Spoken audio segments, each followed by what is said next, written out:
Disclaimer. We are two regular guys who love to talk Bone Thugs and Harmony. We do not represent Bone Thugs or any Bone affiliate. We are also not Bone Thugs experts. The views and information you hear in this podcast may be based on personal opinion. Please feel free to leave corrections and clarifying information in the comments. And enjoy.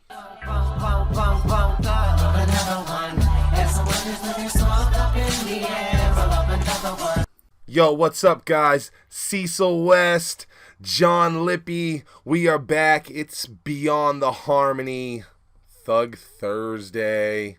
I don't even know if it's going to be a Thug Thursday. I think we said this might be a Sinclair Sunday. Could be. Who knows? There may even be another day coming.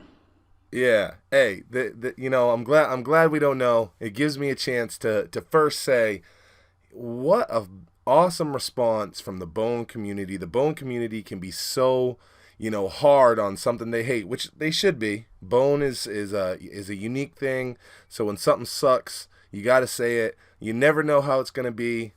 What an awesome response for Beyond the Harmony so far. Absolutely. Not just in comment sections, but lots of private messages been going on, and a lot of unities and connections and networking is going on behind the scenes. So I think out of this is going to be a beautiful, enhanced community with roles and everyone contributing in their own niche to make everything a beautiful, beautiful, beautiful thing. Yeah, it feels like something big is on the way just off the back of us doing this. I might as well jump right into it. I want to give some shout outs to the people that just in the last week and a half have been helping making it happen. Of course, my man Shane over at bookofThugs.com. I want to shout out loyalbonefans.com. I want to shout out the board that's holding it down. If you're not part of this board, you want to get over to thugsandharmony.com. Sign up for that board. That's where we give everybody an opportunity to ask questions to guests that we're going to have on. So if you want to be part of this and be able to have your voice be heard, you want to get over to thugsandharmony.com, sign up and get under the Beyond the Harmony section. Let your voice be heard. And then, of course, a big shout out to Bone Thugs NL. Bone Thugs NL, man, put us on big. He put a fucking post up on Instagram and it blew up. And I got to say, off of that post, we had some people reach out to us in the Bone world. So a huge shout out to Bone Thugs NL. Everybody that I just named. Plus there's so many unnamed people from our Facebook, from the Instagram, from YouTube showing us love. So we thank everybody. bookofThugs.com, loyalbonefans.com, thugsandharmony.com, and Bone Thugs NL, and of course everybody else putting on for us. And that interview last week we did with Bone Thugs, Book of Thugs, Shane Abrahamson, that was a really solid interview. It was way better than I anticipated. I just had a really good time listening to what he had to say, how he's building his collection. And if you missed that episode, you should go back into our archives and check it out because it was pretty solid. You got to hear about collecting aspects that you may not have already thought of, or offered some ideas that you may want to add to your collection, and some techniques that he used in order to gain a lot of the items for his collection. So it was a solid interview. If you haven't heard it, definitely check it out. Yeah. And, and it's part of what we're trying to do here. It's not just about interviewing, Bone.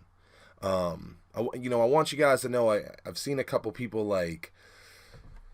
want us to immediately get the high level interview. But this is about the big picture, guys, and this is what I want you to think of every time you hear one of the podcasts. Bone is being interviewed for 25 years. These 5 guys have been interviewed more times than you've probably spoke on the fucking phone. And they've been asked about the bus tickets and the flow motion freestyle and, who's the originators for 25 years. And I definitely think we're going to bring more to the table, but we're trying to find out some other shit that you may not know. And the only way to do that is to reach out to the people that have been in the dark, or in the dark like a lot, or we haven't heard from a lot. So that's why you're going to hear us reach out to the former affiliates. You're going to hear us reach out to the directors of music videos, the art directors, the tour managers, the people that were responsible for wardrobe and hairdos. And these are important people to the picture. They're going to have a lot of stories and information. You got to remember, too, think of the last 25 years of your life. Can you remember every detail? You know there's a lot of shit that Bone has forgot. This is how we find it out. And as we build and grow this show, that's when you're going to start to see the more high-profile interviews.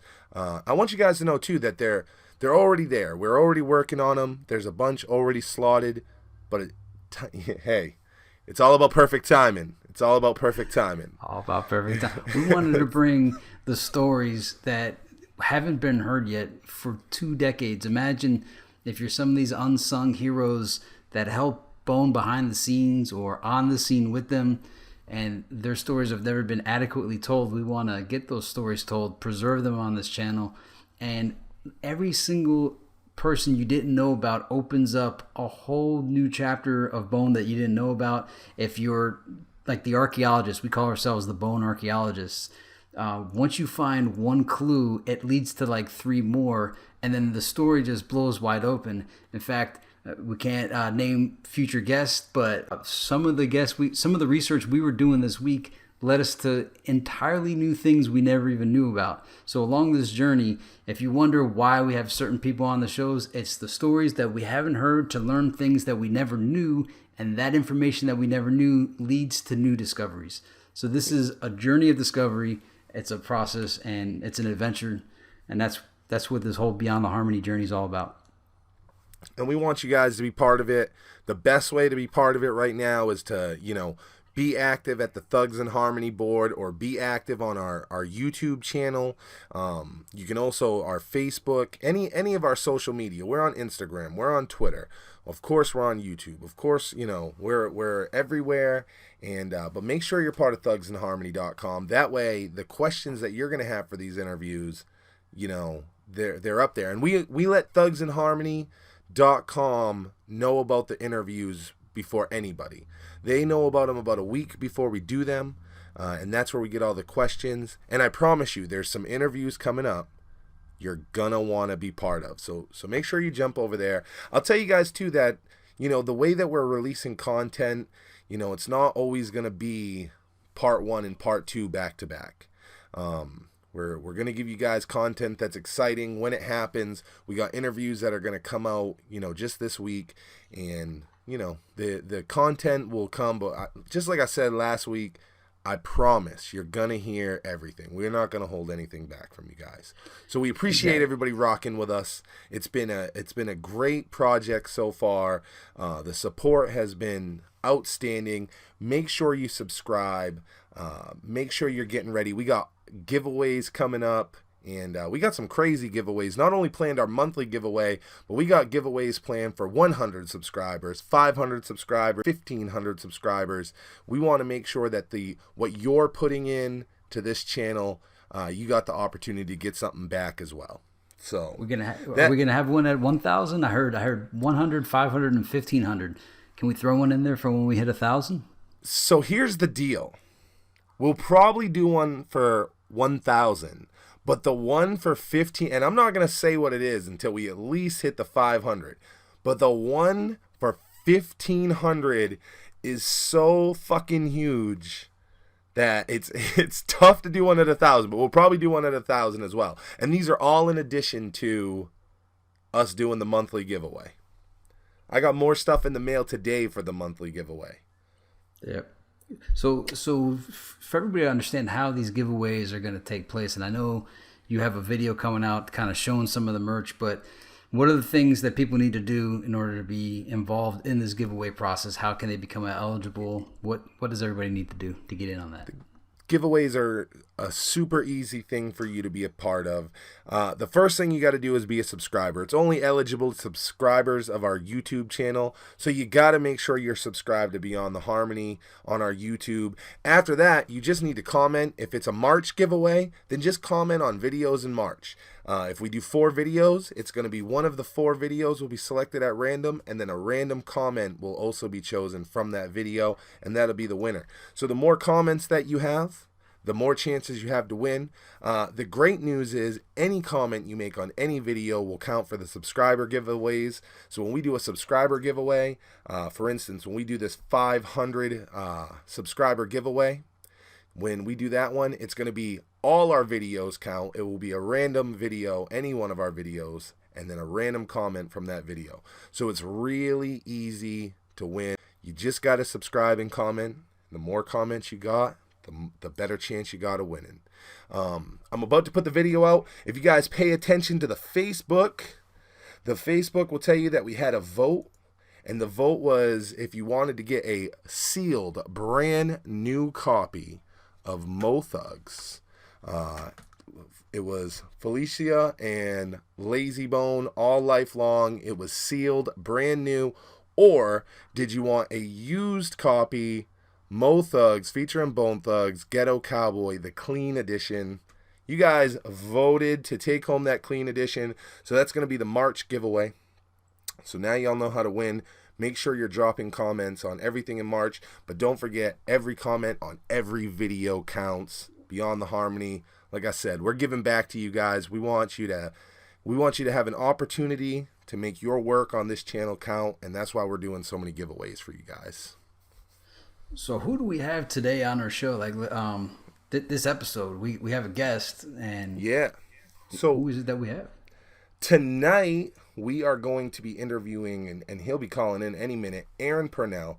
Aaron, if you're not familiar with the name, Aaron is part of Creative Highway Design. Creative Highway Design are the guys that are responsible for some huge albums you may remember. Of course, Lazy Bone and Harmony House present The Lost Archives Vol.1. He did all the artwork for that. He did the promotional videos for that. He also did the artwork for Art of War WW3, and he did that huge promotional video.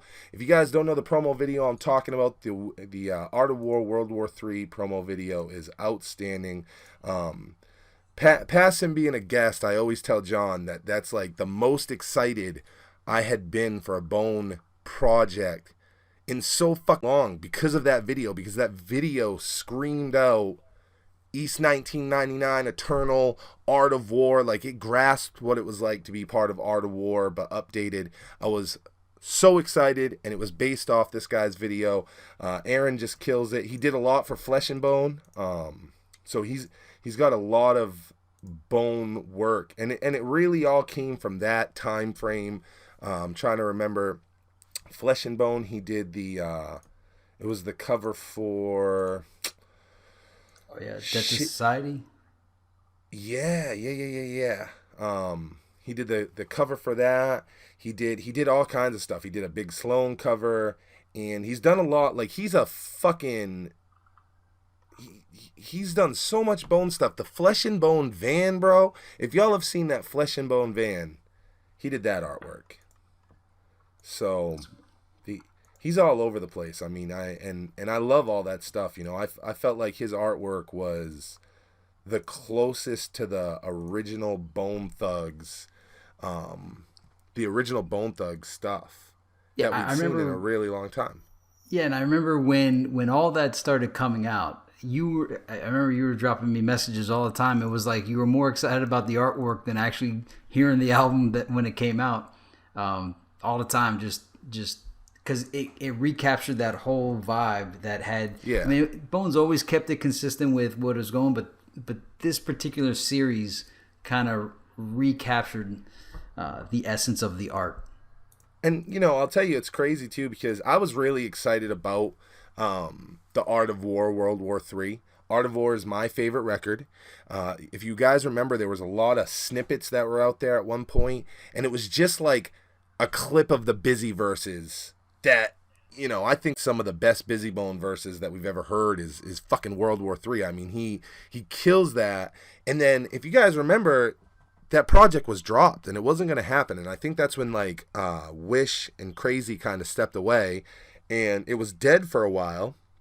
And then it got picked back up, and we found out that it was going to be the trio of Busy, Lazy, and Flesh, and they'd have some unreleased You know, I think strength and loyalty cuts and shit like that.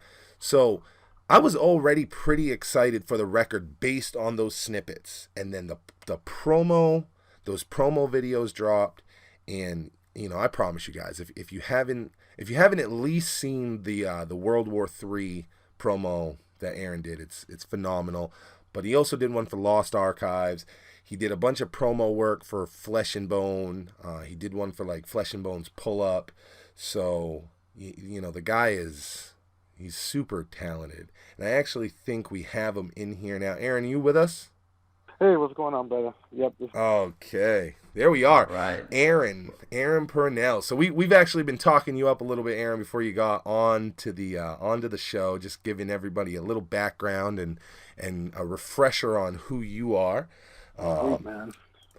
But again, we got Aaron Purnell. He is part of the team that put together Art of War World War III. He also did the Lost Archives. That's creative highway design. Aaron, how you doing tonight, man?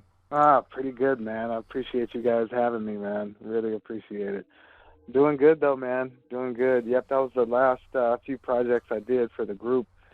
Done a couple things other than that afterwards, but that's probably the last, most major project we did, Now, before we jump into all the bone stuff, because I like to give the full background on every guest. Right. In terms of art and, how long have you been doing this? Like, how did you get started, and how long have you been, just doing art, even way before the bone piece? Yeah, you know what? I actually started in the finance industry, man, which was kind of a dead-end thing for me. And so I went to school, man. I used to draw and, just do poster stuff on my personal time. And so I decided to go to school to do it full time and actually make a living doing it, man. So I went to one of those program schools. It was like a 3-year bachelor degree program. So I did that. A lot of it was self-taught. I mean, school helped me with structure and, how to do corporate design work and stuff like that. But I would say probably the last almost 10 years I've been doing it. I've been doing it Wow. Professionally, I'd say the last 5 to 7 years or so. Is it only computers, or can you actually draw as well, or are you mostly what, I can draw a little bit, man. Like if I'm looking at something, I can replicate that. But as far as just thinking stuff up, like tattoo artists and stuff like that, I'm really not the greatest drawer when it comes to that. But I'm real computer savvy, and I like to tinker with the computer, man. And so I definitely put my fair share of hours into it. You know what I mean? That's really good to know, because I always wondered if somebody can become a graphics designer without drawing, like good drawing skills, and knowing that you don't need that gives me hope that someday maybe I could come close to some of these products that you've created. Definitely, man. And just like anything else, I mean, you get what you put into it. You know what I mean? If you're just doing it as a hobby, I mean, that's what your work is going to look like, hobby work and fan art and stuff like that. But, I take it pretty serious, man. Like, it's my passion. So I put a lot of countless hours into this thing, man. And so, I think it shows on some of my final projects and my most recent work. You know what I mean? When I was checking out your page, just digging up information for tonight's interview, did I see pictures of you? Did you teach a class, or were you running some sort of class at one point? Yeah, you know what? I did do a little teaching at the college I went to. I taught a few classes just for like beginning designers and stuff. Man, I really did well in college. That's awesome. It was kind of a good thing I went later on in life, man, and I wasn't the greatest guy in high school, and I just didn't take much of anything serious. But, later on in life, you kind of got your priorities together, and being that it was something that I knew I wanted to do for a living, man, I took it real serious. So I did really, really well in college, and they offered me a chance to teach some classes, which I liked a lot, man. That's probably what I'll end up doing when it's all said and done. That's awesome. Yeah, I think that's great. As far as the work that you do now, I mean, are you working primarily inside of the hip hop industry, or do you just work with a lot of businesses in general? I think I saw like Patron in there. Yeah, I did some work for Patron. I like the entertainment business. It definitely gives me more range to be creative. I do a lot of corporate work as well, though. I try to get my hands in just about anything. You know, I don't ever want there to be something that I can't do or that I don't know how to do. So I try to spread it out a little bit. But mainly, I do work in the entertainment industry, but I freelance corporate work as well. How did you get like your start in like the entertainment business as far as like, hey, I'm an art guy and I specialize in, hip hop covers or promotion or whatever it may be. Right, right. You know, believe it or not, I started off just, just doing fan art, like whether it was Bone Thugs and Harmony or any group that I liked. What I would do is, you kind of follow the artist and see what projects they're working on and they have coming out. And so I would just create either album art, social media ads, or whatever, and I would just create it and post it and tag the artists and whatnot. And it started to pick up a little steam, and, you never know who's looking at your work, so that's kind of how I started to build a little bit of a fan base as far as, people knowing that I do artwork and digital design and stuff. That's awesome. That's great advice for anybody out there listening that may do artwork that you Yeah. you want to get your work in Bone or anybody's hands. I mean, this is somebody that is created for Bone telling you that this is how they got into it. So, you guys want to look at every opportunity. Exactly. And with this social media thing now, man, you can kind of beat down the doors without leaving your house. Years ago, you really couldn't, show your work to everyone that quick and really make a name for yourself, without the social media and stuff like that. So it really helps a lot, man. That's really a good way to get your name out there and, catch the attention of some of the celebrities and, hip hop artists or whoever it is that you like working for. And so were you kind of posting your images and graphics on forums, or did you have a website? Like how did you even get the word out, or how did you get known? Was it just enough people seeing it? Yeah, just a lot of people seeing it, and funny story, man. Just Bone Thugs and Harmony was one of the first real celebrity groups I worked with, and I would post my work and like I said, just put it out there for people to see. And I had a guy who's a good buddy of mine now. He wanted me to do an intro. He said he was shooting a video for Flesh and Bone, and he wanted me to do a little intro for it.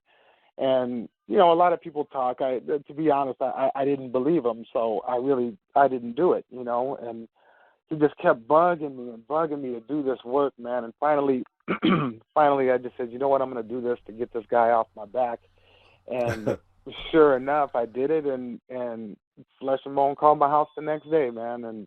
And so what I did with them is, instead of them actually paying me for work in the beginning, I just told them, let me just come hang out, be at all the events and stuff, and I'll just do the work. And by doing that, you kind of rub elbows with a lot of different folks, and that's kind of what started me, into the hip hop industry and doing work for many other artists. Wow, that's great. That's an awesome story. Again, I hope this is inspiring anybody listening that does this, because this is a grassroots way, that you're hearing that he got into this industry by connecting himself, and instead of taking that financial, he saw the benefit in being able to go and rub elbows. That's huge. Exactly. Showing your face and being present goes a long way, man. A lot of the interaction just through social media is one thing. Everybody says they do this and that on social media, but when you're there in person to present yourself, it goes a lot further than just, sending a random email or, just saying what you do over an email. You know what I mean? Yeah, absolutely. Network. Don't just social network. Actually network with people in the real world. Exactly right. Exactly right. That goes so far, man.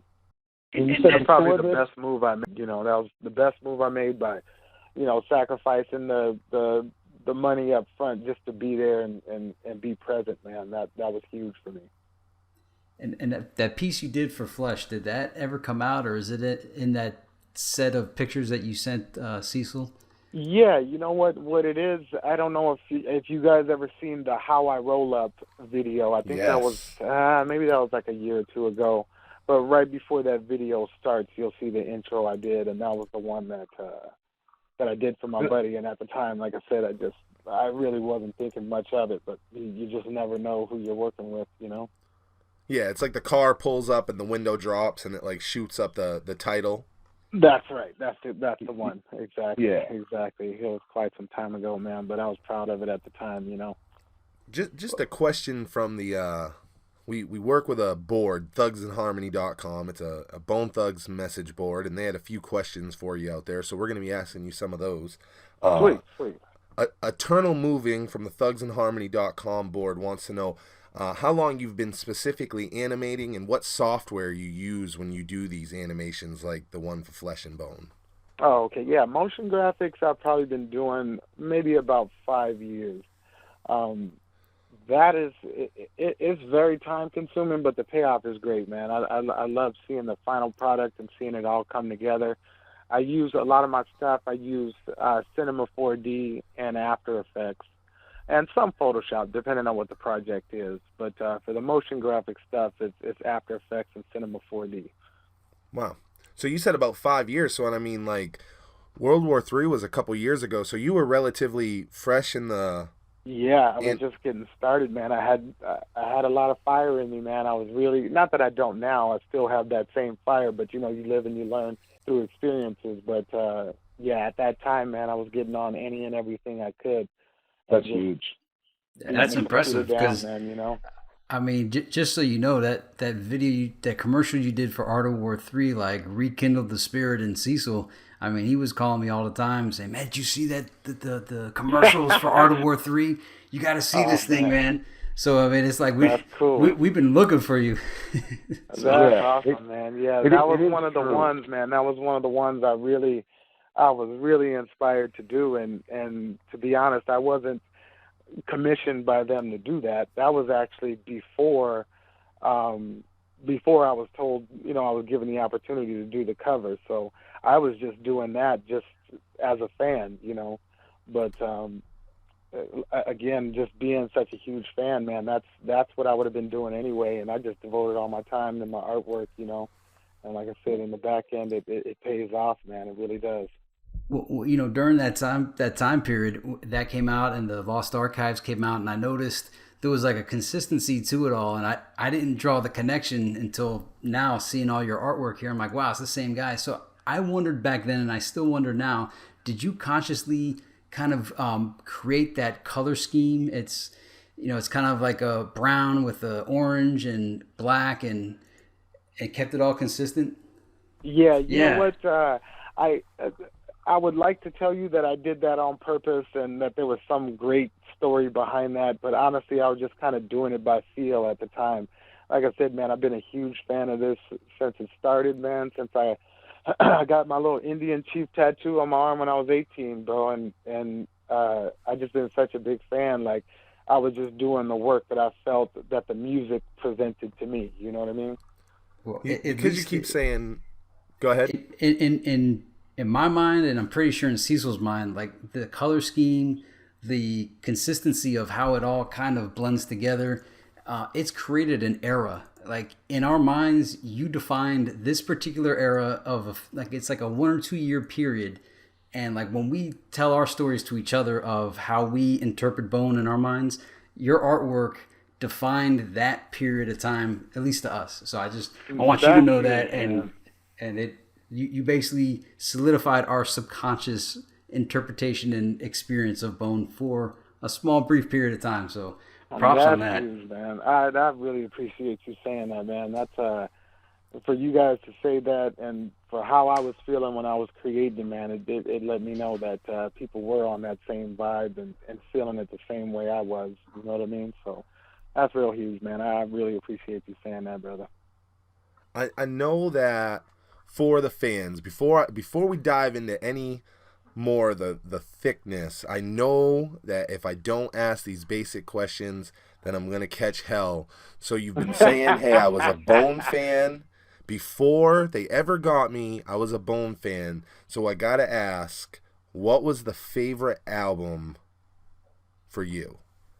It would have to be nice 1999. I liked Creeping on the Come Up. I was still coming into it. I loved it, but when East 1999 came out, that solidified it as, okay, this is the group that I ride with more than anything else. You know, that was the one right there for me. Out of the 5 of them, do you have a favorite member? I do like Crazy Bone is my favorite artistically. As a person, friend, stuff like that may be different. Stack is my guy just because I've talked to him most, but as an artist, it would definitely have to be Crazy Bone. Yeah, Crazy is, it's so funny. I when I don't do this, I actually run a record label and I bring shows to the state that I live in, and we'll do these video things, and I'm asked, hey, who's your top 5 dead or alive? And I get asked that, and the people around me will be asked, and I always throw Crazy Bone in, and you can see the other people around me who don't fuck with Bone like that just look at me like I'm crazy, and I'm like, listen, he is artistically a next level. I think Bone anyway doesn't get the credit that they should, but Crazy Bone is fucking an unbelievable genius that they just don't know. What I like most about Crazy Bone is his ability to write choruses like that, man. His choruses on every song it could be a song in itself. You know what I mean? So yeah, I've always loved that about Crazy's music and just him along with the group. I like his solo stuff too, but it's something about hearing the rest of the group rap, and then when he comes on, there's something that brings an extra light to it, man, that I love. Yeah, and it's funny you say that, he could carry it with just like, the chorus, because I think just speaking of the first Art of War, I think that's when we got our first taste, because he had those little interludes and stuff where it was just him kind of singing, and we got that taste of, wow, he can do other things. Exactly, and that's exactly what I was going to refer to, man. Those little interludes that he did, where it's really just a segment of just a chorus. You know what I mean? And the whole song is just about built on a chorus, and it's amazing, man. It's amazing. All the work that I do for Bone Thugs and the Harmony is done while listening to that stuff, man. To really be in the vibe of it all, John, you had something in there? I was just going to add in there that a part that's not talked about with Crazy is that the way he even composes his verses, does his voice, it's actually musical in it. There's a musical aspect to his delivery and his flow, and you'll see it when you see piano players online. They actually reproduce Crazy's voice in piano form, not the instrumental, but his actual voice. And when I saw that for the first time, it was like my subconscious understood that, but I needed to see somebody do it live, and it made Crazy Bone seem even that much more incredible to me, just seeing somebody reproduce him musically. It's phenomenal. It's amazing, man. It really is. I've been following that ever since, dude. Now, while we're talking about Art of War, moving into the Art of War project you had a hand in, Art of War WW3.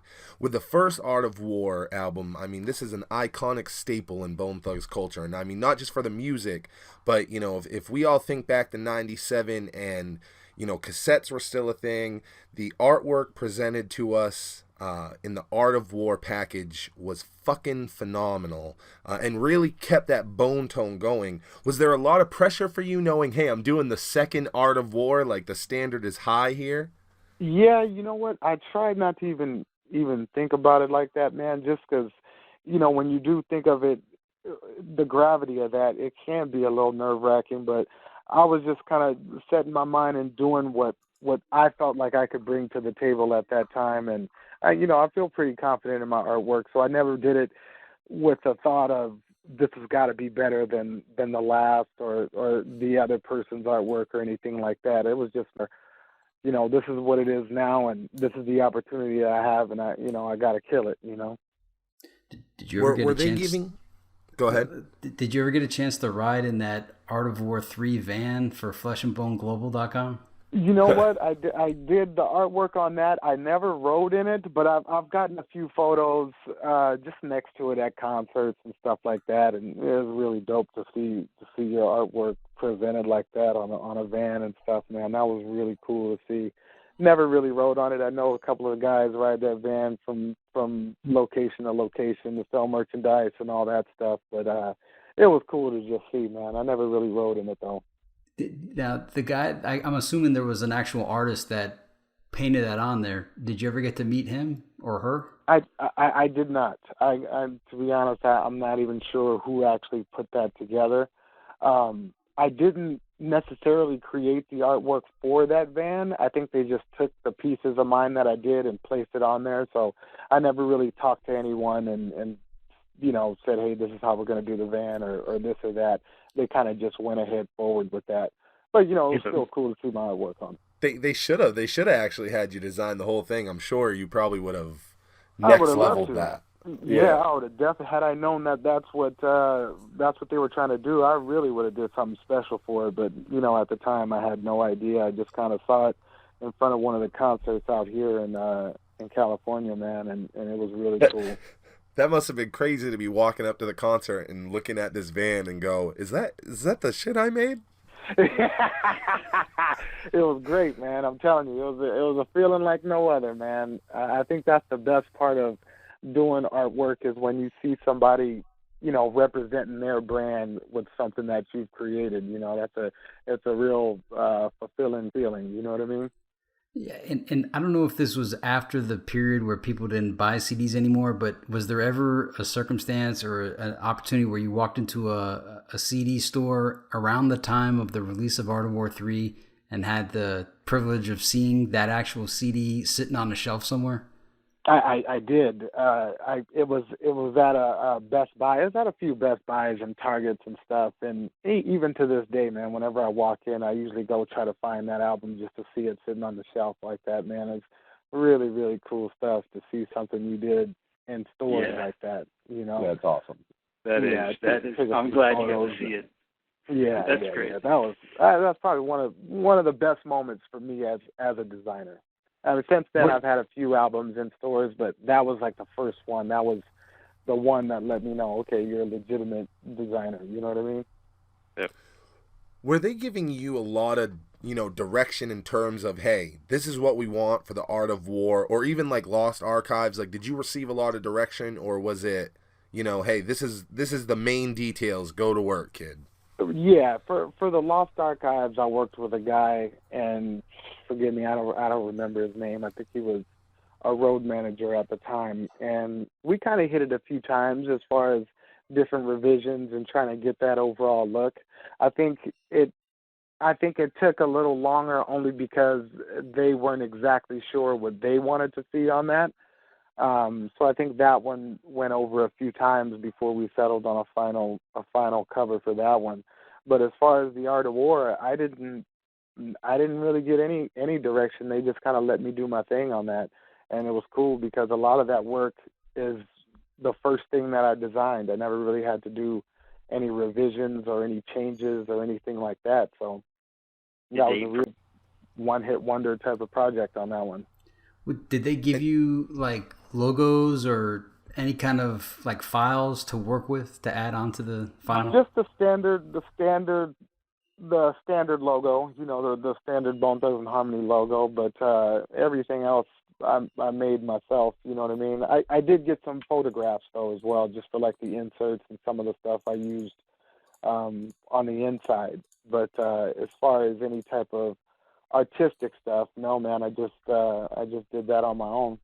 Well, I guess what I mean is like logo usage.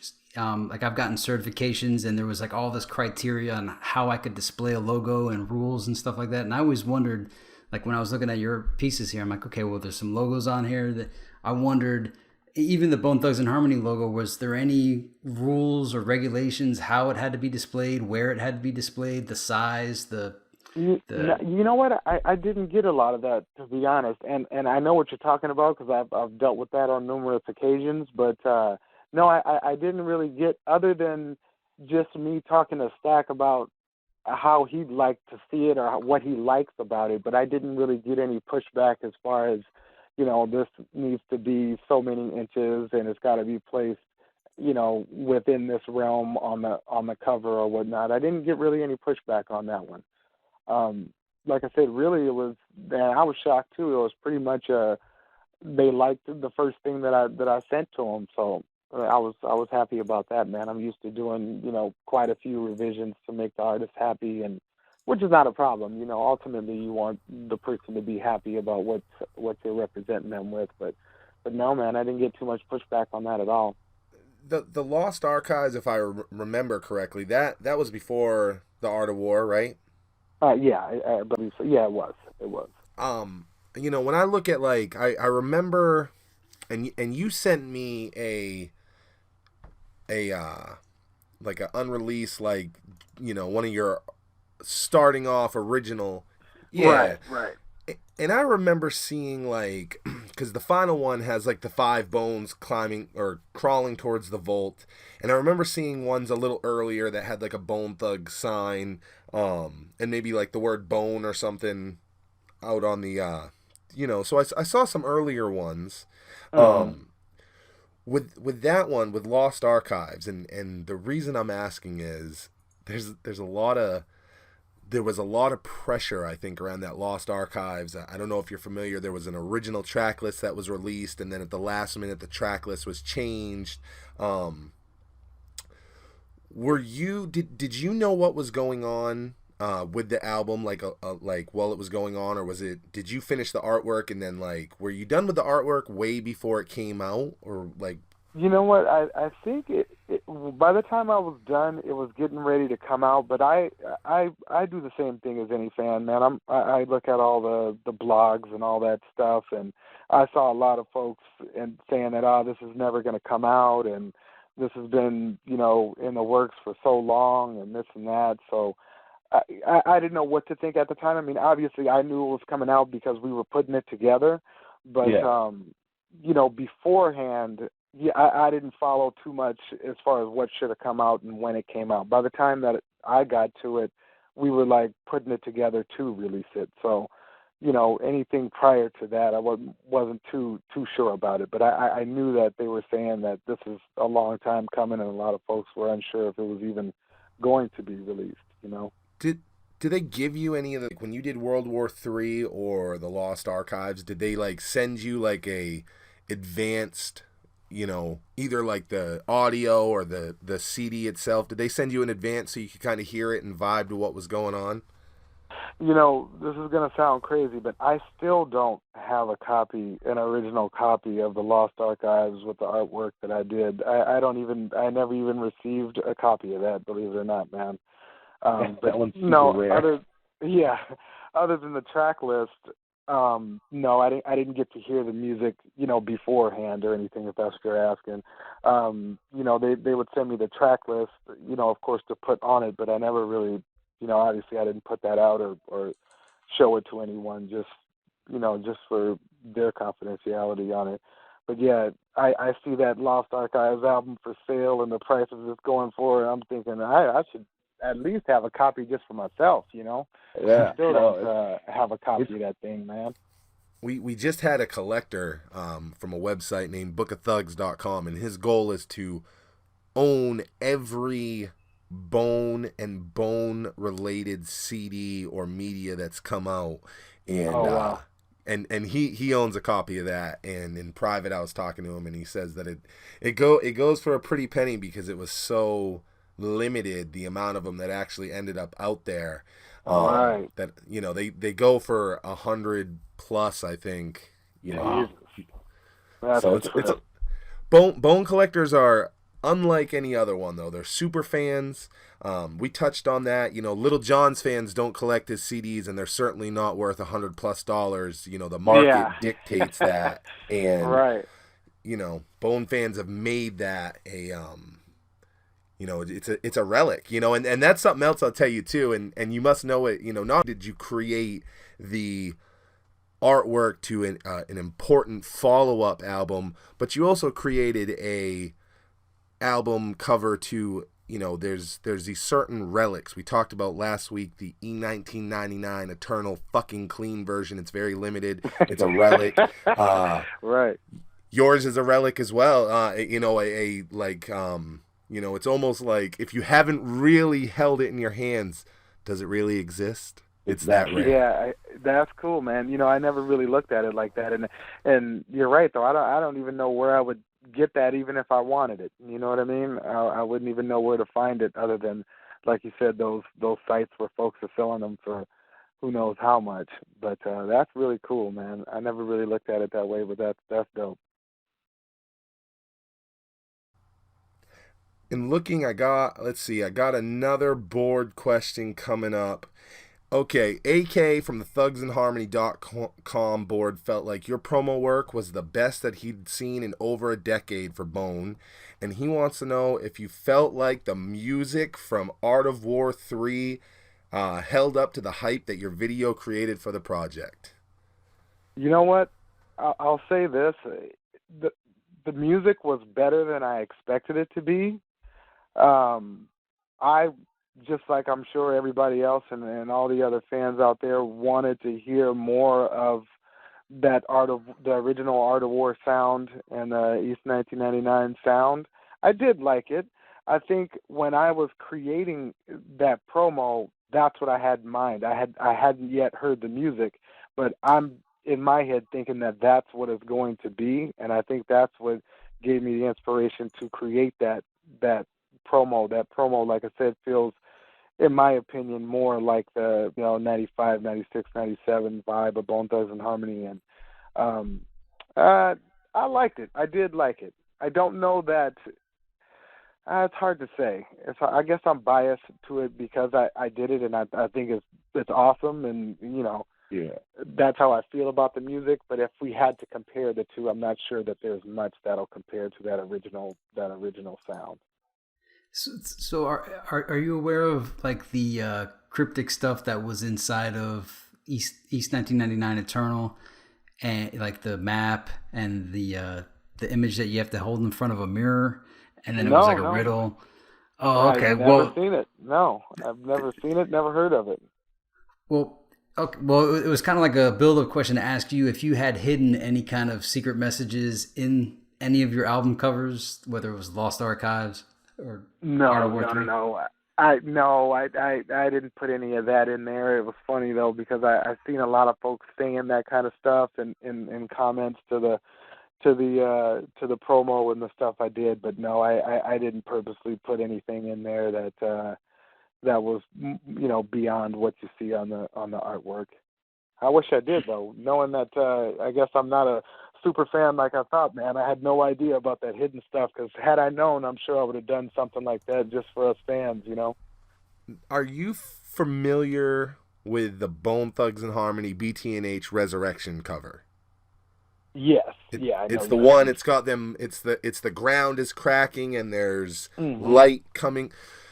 Do you know, while we're on the topic of hidden messages, that a long time rumor in the Bone world is that if you look at that cover, you can see that the word Tupac is hidden in the dirt, and that's a sign that points to everyone's belief that Tupac may not really be dead. Did you know that this Tupac thing may be here? Bone and Tupac are so tied together that it made so much speculation when this came out. I never knew that. You guys are hipping me to a lot of stuff that I was not aware of. I never knew that. Even looking at that cover, I'm gonna have to go have a look at it again, because I wasn't even looking at that when I saw the cover. Anytime I see their covers or any work related stuff like that, I kind of look at it with an eye and think about what I could have done to make it this or that. But I never really looked at it from that angle. I'm gonna have to send that to you. I'll forward that over. Okay, sweet. I'm gonna take a look at it. And see if you could find the one too, because later on people found that if you took the cover and put it in Photoshop and then lightened it up, there was like a superimposed picture of, not superimposed, but an actual picture of Tupac blended into the very top, like the top where the border would be. I never saw that originally. Yeah, well, I mean, I don't know if it's true or not. Maybe somebody did that as a joke, but like what Cecil was talking about with the sand, I definitely saw that. But just recently, like last year, someone pointed out like to use like different filters, and then other stuff was revealed. And plus, the album was called Resurrection. So Yeah, the Bone fans love this crazy hidden shit. So on any future projects, Aaron, you want to go crazy. The next time I spoke to Stack recently, and we're supposed to start doing some new stuff. So I will keep that in mind, and anything you see from me from this point forward, look for that stuff. I will make sure to put some hidden stuff in there and kind of talk to them about that and see what we can do to make it more than just an image. That actually it leads into when you were saying you had recently spoke to Flesh, Eternal Moving from the thugsandharmony.com board wants to know if you are working with Bone, if there's any Bone related projects you got coming up, and if so, are you allowed to tell us about any of them? Nothing music related so far. Right now, we were just speaking about more of the apparel and some social media advertising and stuff like that. I know he did say, Stack said he had a project in the works. I didn't go over too much detail about that. But as far as on the immediate forefront, just mainly apparel stuff and more gear and hats and social media ads and stuff like that. I was just going to throw in there, if you end up putting anything in these album covers, make sure you run it past Flesh and whoever else that may have a hand in it, because I'm not sure if they're still into that or not. So make sure. Oh yeah, definitely. Make sure they know. Especially artists. Oh yeah, for sure. I never go out of bounds and try to do my own thing on this stuff. I definitely wouldn't shoot myself in the foot. These opportunities don't come often. So we get that phone call from Flesh and Bone, like, did you tell my fucking artist to be putting this hidden Ouija shit in here? Flesh is definitely not the one to play with. I can tell you that. I can tell you that much. Of all members, that is not the guy you want to rub the wrong way. So you can so tell from his interviews that everything Flesh says he is. But this, I'm gonna say this too, that since that guy got out, I think he's one of the hardest working. I think his interviews are articulate and great. Like, the guy is a gangster, but he is wise his years, and the work that he has put in since he got out is tremendous. Like, Flesh has been his own brand from the beginning anyway, but man, has he done a great job since he got out. Right. He's been so hungry for everything, man, and that's why it's been real cool to work with him, because he's still real inspired by the group and just everything Bone Thugs and Harmony, and he kind of lights that fire for me, man, and gets me excited about it. But no doubt, he definitely puts the time in, and he's super inspired and works his ass off with this stuff. When you were saying that you were doing, some of the merch for him, I had seen some drafts of merch in the past. I think I remember seeing like maybe a Serving the Fiend shirt and like a Me Killa shirt and stuff. Did any of those come up, or were they all did they stay concepts? You know what?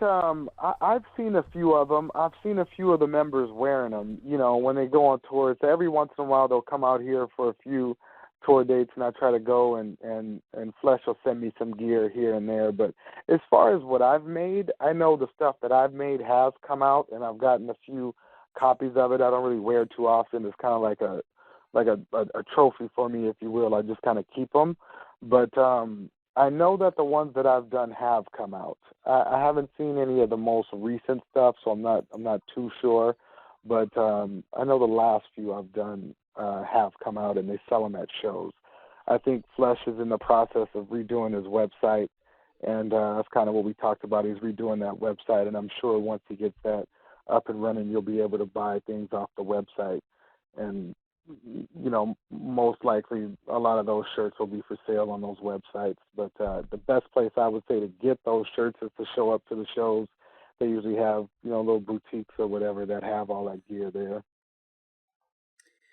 Were there any art pieces that you didn't get to make for Bone or Mo Thugs that you wanted to make but haven't gotten that chance to do yet?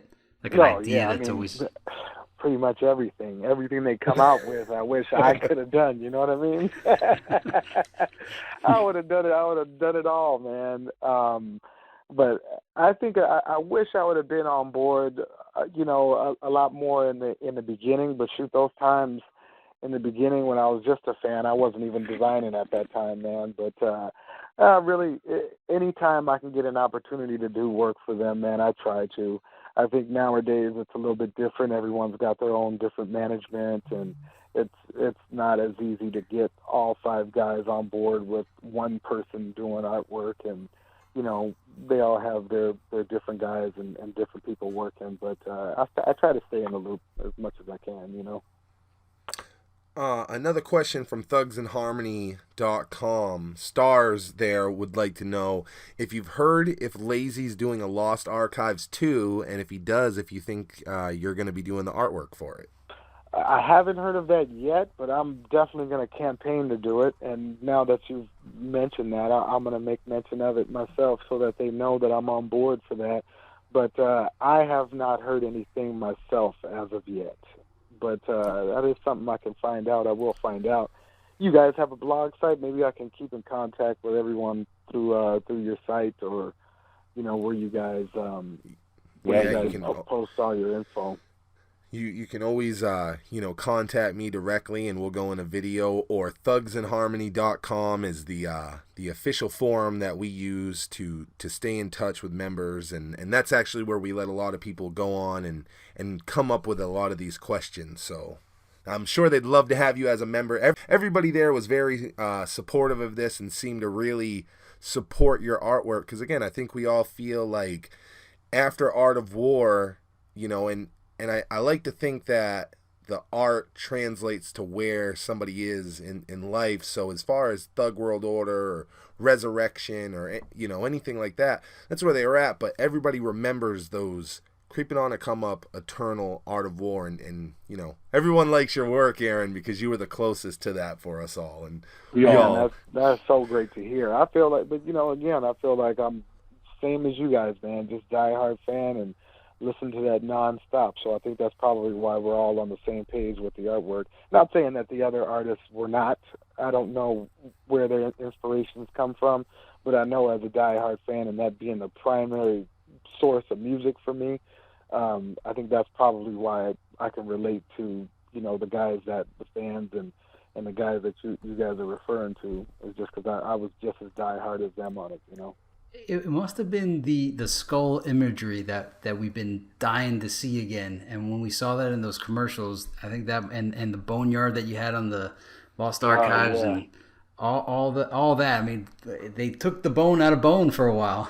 I agree, and that's what I agree 1,000%, and that's what I went for too. That gritty, those skulls and just that vibe, man. I don't know what happened along the way, but for some reason that kind of got lost, and I definitely wanted to bring that back to the forefront, the stuff that we envision when we listen to the music, that mysteriousness, and that's where I was coming from when I did the work, And let Lazy know that if he's got a volume 1, he's got to have a volume 2. For the Lost Archives. Yeah, you can't have it's just got to be called Lost Archives. You can't have a volume 1 if that's it. I agree. So we'll have to look into that, man. We'll definitely have to look into it. Now, in addition to Art of War World War III, which we've just covered a lot, and the Lost Archives, I believe you also did the Flesh and Bone, like Debt to Society single cover. Yeah. What other promo for that?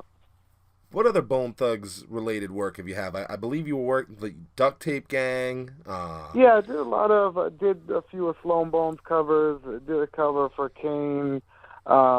Did the Duct Tape Gang stuff. I did a cover for Position. Do a lot of little work on the side for the other guys surrounding Bone Thugs and Harmony, which is always cool. Those are some great dudes, man, and it's always cool to hang out with those guys and do work with them if I can, So I really like this baseball card one you have, the vintage Bone. Were you a card collector? Because I was growing up. I had baseball and football cards and basketball cards. My older brother was. My older brother was huge into that stuff, and I forget what inspired me to do that, but but yeah, I growing up in the 80s, 90s, card collecting was huge, and my brother was a big card collecting fan, and I think I must have stumbled across some of his cards or something, and that's how I came about doing that ad.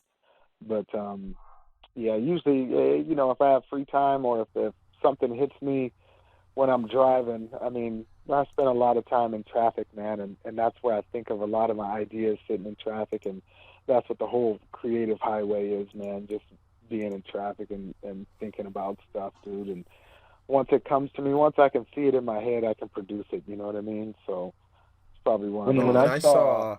When I saw the cards, my immediate thought was, Bone fucked up not making cards, because cards are like a dead thing. But the Bone world is so collector hungry, okay? They're so collector hungry. If they had fucking cards, the fans would go, could you imagine series of cards with the Thugs and it would be great. I talked to Flesh about that, and he was down with it, but, talking about something and actually doing it are two different things. But I'm going to let him know. The next time I speak to him, I'll let him know what an appetite the fans have for stuff like that, and tell him maybe we should go forward with something like that and do a few series maybe to see how they go and maybe start making something like that. That would be really cool.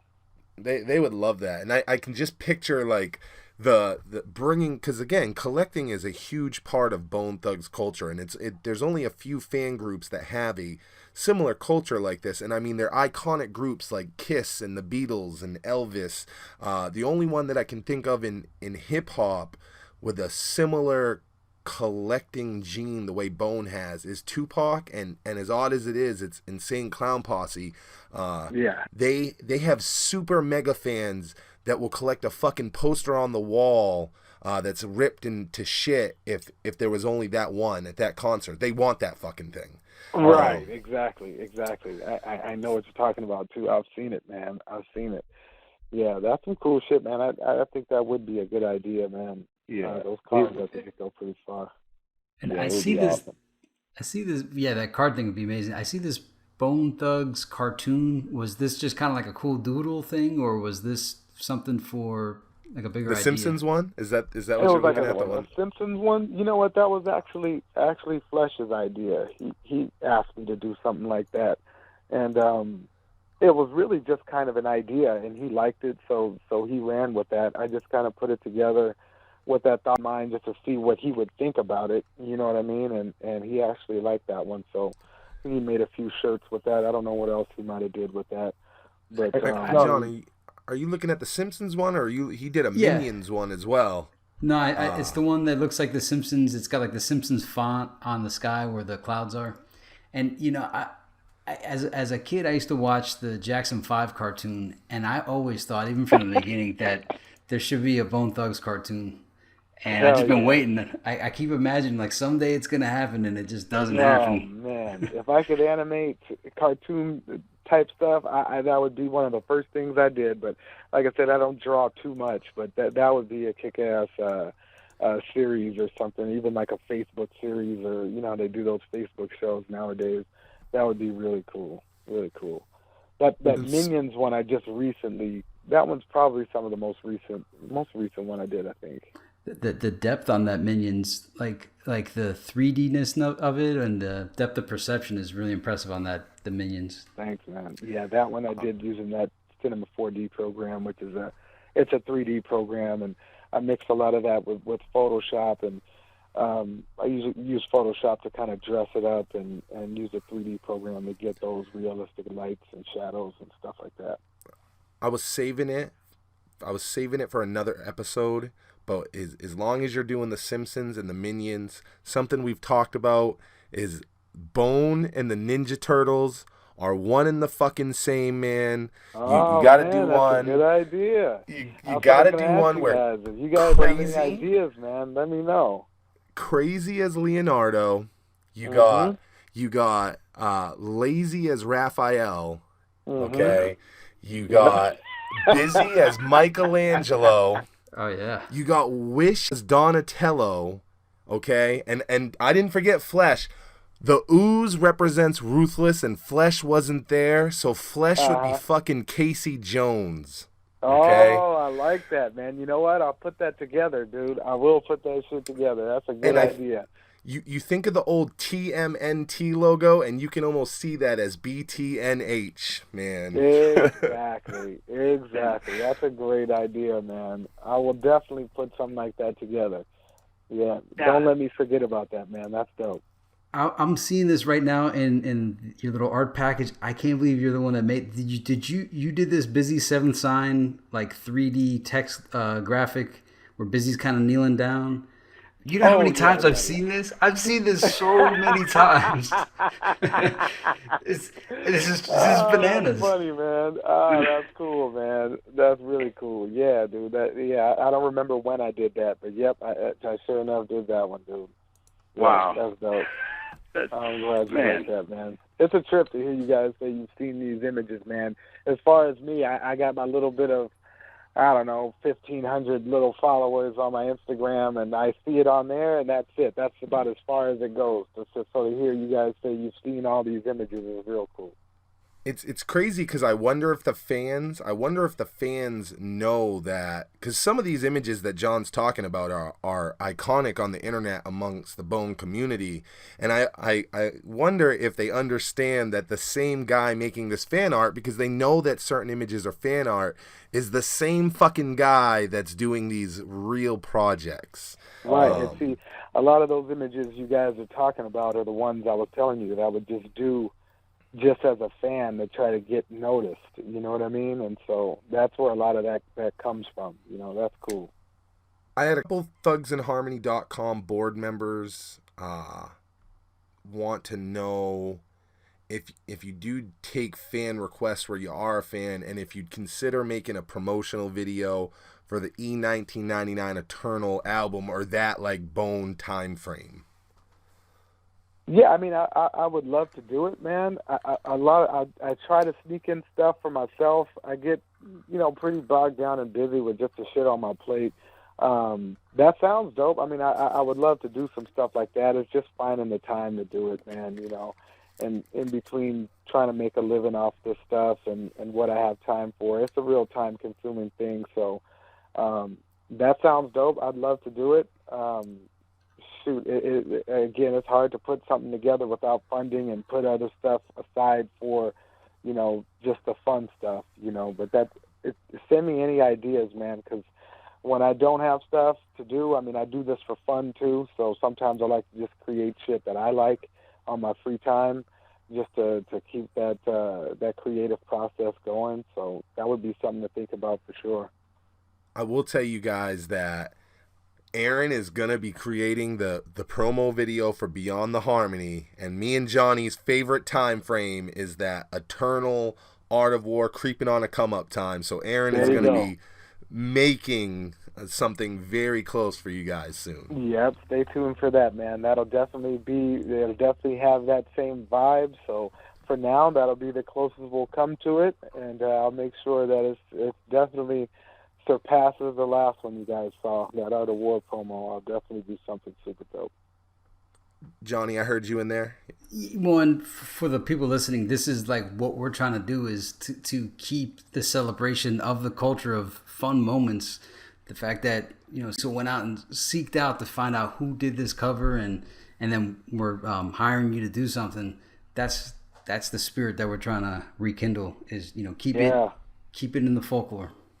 Heck yeah, man. Keep that same vibe alive, man, because that's one thing I don't want to see go away, man. I felt like it was on its way, man. It was slowly disappearing into something new, but I definitely wasn't going to let that happen if I had anything to do with it, Now, before we move to wrap up with you, we want to make sure that we cover some other stuff because, Aaron, he briefly talked on it, but the guy hasn't just done Bone. I know besides Bone, you've worked with DMX. I believe it was the album when he first got out of jail. I know you worked with Corrupt. You want to talk about that and any other artists that you've worked with that we may know?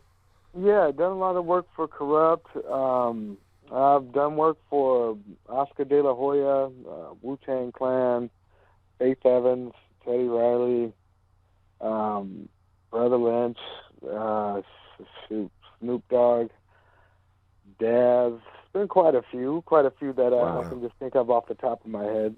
But it's been fun, man. Like I said, just as a fan, I'd like to try to get into some of these new artists, but doing a lot of the work from my era of music has been really great to me. And that's kind of what I enjoy most, being that all my memories are based on this music from that time frame. So a lot of the artists I've worked with come from that period of time. But that's just a few, just to name a few. I can't think of everything off the top of my head, but I'm constantly trying to do new stuff and stay relevant. I really like this Flesh and Bone Presents How Many graphic that you made. It's kind of cool. It's like Unifive, and it's like if you took Unifive plus the whole Art of War 3 and combined the two together, it gives you that cover. Oh, sweet, man. That's cool, man. I'm glad you guys dig this stuff. I would have sent you more stuff, and just a little strapped for time, but I definitely need to send. I got to send you guys some of the stuff that never made it, and some of the work that nobody's seen. Yeah, we want to.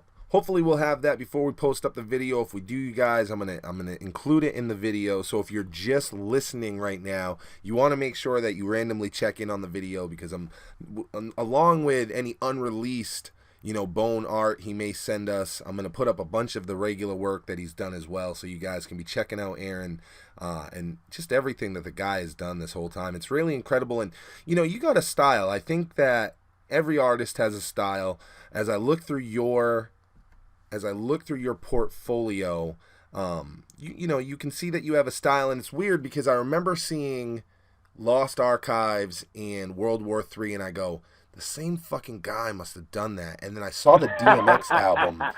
I see the DMX album as an unrelated thing, and I'm actually with some people at the time that weren't even into Bone, and I go, yo, the guy that made that cover, I think, made the fucking Bone Thug shit. And everybody just looked at me like, what the fuck are you even talking about? I'm like, yo, this guy, I know this guy's shit. This 3D shit is this guy. So, you got a really unique style. Do you shoot to, like, have your own thing? Or, I mean, just like the coloring, did it just kind of work out to this is what I do? Yeah, it kind of snuck up on me, man, just using that 3D program. I got real fascinated with that, man. So I was nonstop on that program for a long time, and in school, I'll never forget, one of my instructors told me, man, you should make your text as part of the design element. You know what I mean? So you'll see that in a lot of my work. The text is almost a part of the imagery. You know what I mean? It's not just, maybe subtext is just letters on there, but a lot of the main titling is usually done in some sort of way that's a part of the image. And so I kind of stuck with that, man, and that's kind of the vibe I use. The color scheme, I mean, I've had classes on color theory and stuff like that, but a lot of it just comes to me, man. Usually when I'm doing work, I'll listen to that artist's music and just kind of get that vibe going when I'm just conceptualizing and just looking for reference images and stuff like that. You did you also did the cipher graphic, right? The 20th anniversary cipher. I did, yeah. That's awesome. Yeah, that little intro that came in. Yeah, that was a really cool deal, because I know a lot of people saw that, and I knew that was a big deal at the time. So that was really cool. Yeah, and this Mo Murda one as well. I know I seen this on like a website, or was this on an album cover somewhere? Because that is that one that shows all five guys. That one is also in the insert of the Art of War 3. That's where I saw it. Okay. Yeah. And I actually did that before even putting that in the cover. Flesh told me it would be a good idea to have that on the insert, so I made that separate from the cover. I didn't make that, knowing that I was doing that Art of War 3 cover. But that's a cool one. I really like that one myself. And this is, like, you on this show is exactly what we were going for, was to, like, find the answers or put together the pieces of the puzzle that we knew these were pieces, but we didn't know how to put them together. And now that we know that most of these art pieces came from one person, it, like, resolves long-held questions that we had. And, there's those things that just burn in the back of your mind, and getting this kind of closure on it, just, cool, I'm going to sleep so good tonight. That's cool, man. You got my number, man. You can always call me anytime, man, if you got questions about any of the work. And like I said, I expect to be doing a lot of new stuff and a lot of new cool shit, man. So I always keep you guys in the loop and stuff. That's one of the questions is, we kind of touched on what's ahead for you and Bone, but what's just ahead for Creative Highway Design in general? I mean, do you have big projects coming up? Yeah, got some things in the works, man. Doing some work for Tory Lanez. He's I don't know if you guys ever heard of him. He's a newer artist out of Canada, and putting together a product line for him, like these marijuana pens and his own brand of weed, which I'm branding for that. That's probably the biggest thing on the forefront.